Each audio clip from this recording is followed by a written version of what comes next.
Hello everyone, welcome to English classes by Anita. Students, today I am going to explain a poem Coromandel Fishers from class 7 Gulmohar Reader Golden Jubilee Edition. Students, I will read this poem stanza wise and explain in Hindi. So be with me and get ready for understanding.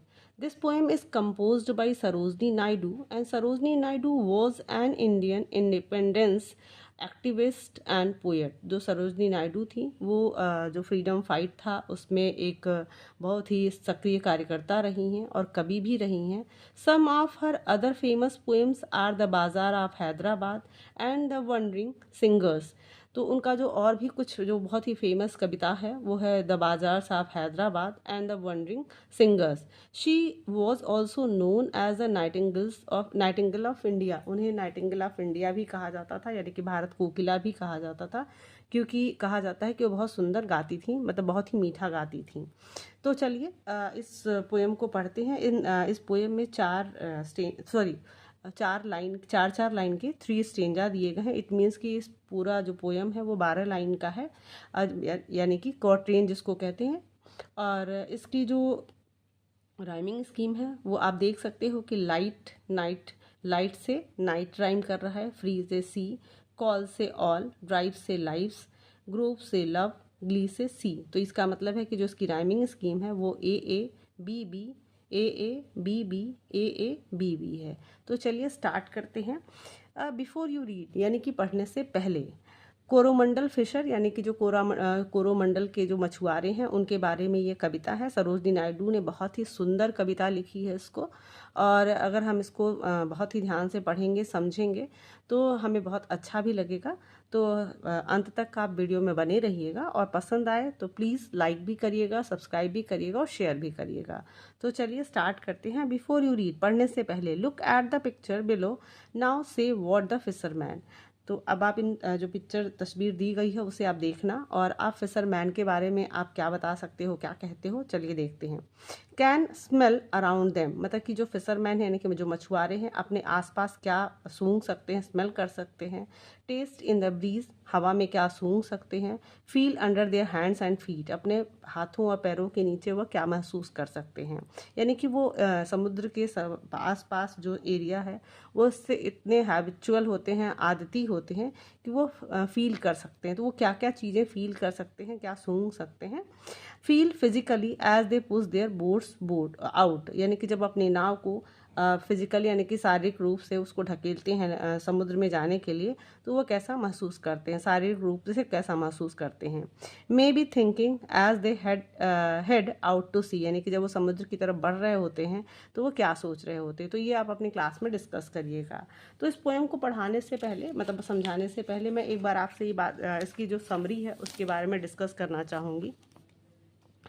तो आप देख सकते हो summary है, the poem is a call from a fisherman to his friends, यानी कि ये जो कविता है वो सरोजनी नायडू ने उस मछुआरे की तरफ से लिखी है जो अपने दोस्तों को समुद्र में उतरने के लिए, समुद्र में जाने के लिए बुला रहा है, मतलब जगा रहा है या बुला रहा है। They want to start the day because the sun has already risen, और वो अपना दिन शुरू करना चाहते हैं, यानी कि दिन का जो काम है वो शुरू करना चाहते हैं क्योंकि सूर्य ऑलवेज मतलब ऑलरेडी निकल चुका है, यानी कि उग चुका है। The poem beautifully describes how the lives of the fisherman was intertwined with the ocean and the both their lives and deaths are connected to it.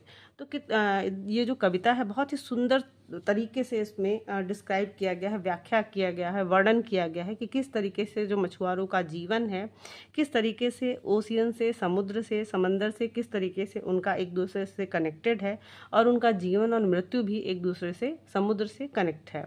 It also highlights the love and respect the fisherman have for the sea, और ये इस कविता में ये भी describe किया गया है कि किस तरीके से जो मछुआरे हैं वो समुद्र को कितना आदर देते हैं और कितना प्यार करते हैं। यानी कि जब हम इस समरी को समझ लेते हैं तो हम जो मछुआरा का जो फीलिंग है, जिन्होंने सरोजनी नायडू ने इसको हमें बताने की कोशिश की है, डिस्क्राइब करने की कोशिश है, हम ज़्यादा अच्छे से समझ पाएंगे। आप यहाँ देख सकते हैं कि वर्ड मीनिंग भी दिया गया है। तो चलते हैं, स्टार्ट करते हैं। तो first I will do thorough reading and then I will start the Hindi explanation. Rise, brothers, rise, the awaking skies pray to the morning light. The wind lies asleep in the arms of the dawn like a child that has cried all night. Come, let us gather our nets from the shore and set our catamarans free, the capture the leaping wealth of the tide, for we are the kings of the sea. No longer delay, let us hasten away in the track of the seagull's call. The sea is our mother, the cloud is our brother, the waves are our comrade all. What though we toss at the fall of the sun, where the hand of the sea god dries? He who holds the storm by the hair will hide in his breast our lives. Sweet is the shade of the coconut glade and the scent of the mango grove, and sweet are the sands at the fulls o'er the moon with the sound of the voices we love. But sweeter, O brothers, the kiss of the spray and the dance of the wild foam's glee. Row, brother, row to the edge of the woods where the low sky meets with the sea. तो जो यहाँ पे कवि हैं वो बता रही हैं कि जो एक मछुआरा है वो अपने दोस्तों को, अपने साथियों को बुला रहा है ताकि वो समुद्र में उतर सके और काम को शुरू करे। तो कहता है राइज मतलब उठो भाइयों, ब्रदर मतलब उठो भाइयों, यानी कि भाइयों उठो। The waking skies pray to the morning night, यानी कि जो सुबह है मतलब कि जो आसमान है वो जाग चुका है। And pray to the morning light, यानी कि सुबह की रोशनी से वो प्रार्थना कर रहा है, यानी कि ऑलरेडी मतलब जो स्काई है आसमान है वो जाग चुका है, यानी कि सूर्य उग चुका है और आसमान पूरा जाग चुका है और वो सुबह की रोशनी से वो प्रार्थना कर रहा है। The wind lies asleep in the arm of the dawn, और जो हवा थी वो डॉन यानी कि भोर के बाहों में सो रही है। Like a child that has cried all night, उस बच्चे की तरह जो कि वो पूरी रात रोया है, यानी कि जो हवा है वो भोर के बाहों में सो रही है, ऐसे जैसे कि कोई भी बच्चा पूरी रात रोया हो और अपनी माँ की बाहों में सो रहा हो। कम आओ let us gather our nets from the shore, यानी कि चलो और अपने नेट को, अपने जाल को हम इकट्ठा करते हैं। शोर एंड सेट आवर कैटामारन्स फ्री, और हम अपने नाव को, कैटामारन्स मतलब कि अपनी जो बोट है उसको हम फ्री करते हैं, यानी कि बहुत जब मछुआरे समुद्र में से वापस आते हैं तो अपने नाव को, अपनी बोट को समुद्र के किनारे एक कील से उसको मतलब उसको टक कर देते हैं ताकि वो वेव्स के साथ बहे ना। तो वो कहते कि चलो आओ और अपने नेट्स को, अपने जाल को इकट्ठा करो और अपनी नाव को हम स्वतंत्र करते हैं। The capture the leaping wealth of the tide, the capture the leaping wealth of the tide, मतलब कि चलो पकड़ने के लिए चलते हैं। Leaping wealth of the tide मतलब लहरों पे जो उछलते कूदती जो खजाना है उसे हम पकड़ने चलते हैं।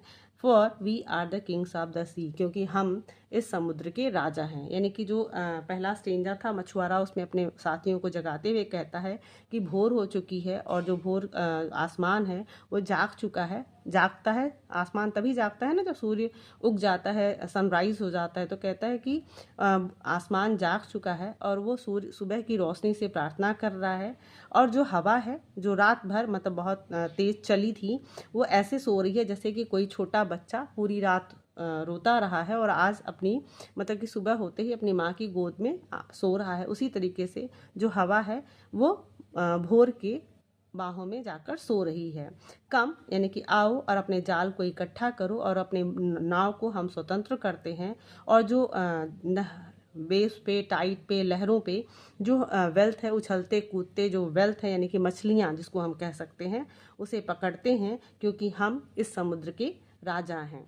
नो लॉन्गर डिले मतलब कि अब लेट मत करो, अब देर मत करो। Let us hasten away in the track of the seagull's call, let us hasten away मतलब कि हमें वहाँ तेजी से जाना है। इन द ट्रैक उस रास्ते जहाँ पे सीगुल एक ऐसा पक्षी है कि समुद्र के पास वो पूरे समुद्र के पास मंडराता रहता है, और जहाँ पे मछलियाँ होती हैं वहाँ पे वो आवाज़ निकालता है और उसको ड्राइव करके मछलियों को शिकार करता है।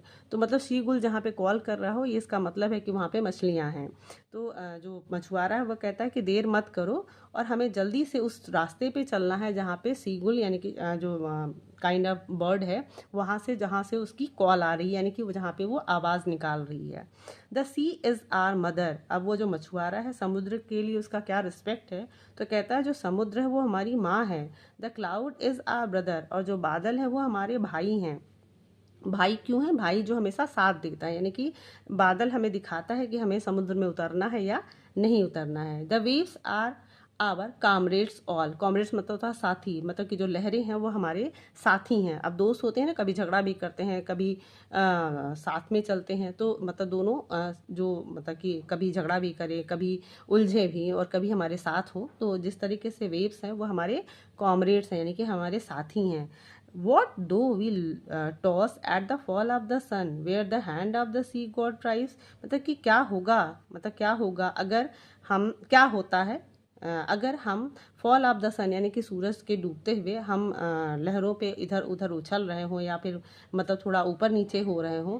Where the hand of the sea god right, जहाँ पे जो समुद्र के देवता हैं हमें चलाते हैं।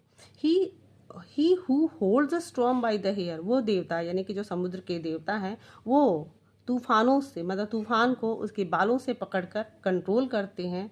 Will hide in his breast our life, वो हमें, मतलब कि समुद्र के देवता जो हैं वो क्या होगा कि सूरज के डूबने पे अगर हम शहरों मतलब कि लहरों से ऊपर नीचे होते हैं या कुछ हम परेशान होते हैं, तो वो हमें वो वहाँ पर चलाते हैं, यानी कि वो हमें वहाँ पे ड्राइव करेंगे या हमें वो कंट्रोल करेंगे। He who holds the storm by the hair, मतलब कि वो वही देवता जो कि तूफान को उसके बालों से कंट्रोल करते हैं, यानी कि बालों से पकड़ के उसे कंट्रोल करते हैं। Will hide in his breast our life, वो अपने सीने में, अपने छाती में, अपने मतलब हमारे जीवन को छुपाकर हमें बचाएंगे। यानी कि वो समुद्र, जिस तरीके से यहाँ पे मछुआरा कह रहा है कि जो समुद्र है वो हमारी माँ है, जो उसके बादल हैं वो हमारे भाई हैं, और जो वेव्स हैं वो हमारी लहरें हैं, और जो समुद्र के देवता हैं, अगर हम ऊपर नीचे सूरज के डूबने पे हमारी जो नाव इधर उधर होती है, तो वो हमें ड्राइव करते हैं, यानी कि वो हमें चलाते हैं, वो हमें रास्ता दिखाते हैं, और वो तूफान को भी उसके बालों से कंट्रोल करते हैं, नियंत्रित करते हैं, और हमें अपने सीने में छिपाकर हमें हमारे जीवन को भी वो सुरक्षित करते हैं। Sweet is the shade of the coconut glade. अब यहाँ पे मछुआरा जो समुद्र के जो तट पे किनारे जो चीज़ें हैं वो बता रहा है कि जो पेड़, जो थोड़ा सा कुछ जो कोकोनट के पेड़ हैं, नारियल के जो पेड़ हैं, उसकी जो छाव है वो कितनी प्यारी है, कितनी अच्छी है, मतलब कितनी लुभावनी है। And the scent of the mango grove, और जो आम के बगीचे की जो खुशबू है कितनी सुंदर है। And sweet are the sands at the full o moon with the sound of the voices we love. और we as and sweet are the sand, और वो बालू, वो रेत कितना स्वीट है, कितना सुंदर है। किस समय, जब फुल मून होता है, यानी कि जब पूर्णिमा की रात होती है, जब फुल मून होता है, तो वो रेत कितना सुंदर लगता है समुद्र के किनारे। With the sound of the voices we love, उन आवाज़ों के साथ जिसको हम प्यार करते हैं, यानी कि हमारे अपने लोगों की आवाज़ों के साथ वो समुद्र का किनारा कितना सुंदर लगता है जब वो फुल मून में दिखाई देता है, यानी कि रेतीला जो तट है वो कितना सुंदर दिखाई देता है।